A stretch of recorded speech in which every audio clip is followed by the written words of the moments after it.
Good morning students. ఇక్కడ చూడమ్మా problem. Oxygen యొక్క ఛార్జ్ -2 అంట, సిలికాన్ ఛార్జ్ 4+ అంట. అయితే ఆక్సిజన్ యొక్క అయానిక్ రేడియస్ 1 యాంగ్స్ట్రామ్స్ అంట. అయితే సిలికాన్ యొక్క అయానిక్ రేడియస్ ఎంత అని అడుగుతున్నాడమ్మా.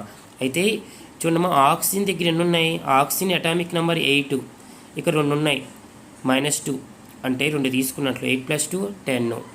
సిలికాన్కి +4 ఉందమ్మా, సిలికాన్ అటామిక్ నెంబర్ 14, అయితే +4 ఉంది కాబట్టి -4 తీసేసేయండి, 10. అంటే ఈ రెండు చూసారు కదా ఇక్కడ, ఈ రెండింటికి అటామిక్ నెంబర్ సేమ్. అయితే గుర్తుపెట్టుకోండి, అయానిక్ రేడియస్ అనేది అటామిక్ నెంబర్కి ఇన్వర్స్లీ ప్రపోర్షనల్. అటామిక్ నెంబర్ అనేది directly proportional to positive charge. So positive charge కనుక దీనికి ఎక్కువ ఉంది కాబట్టి అయానిక్ రేడియస్ అనేది తగ్గిపోతుంది. So answer B.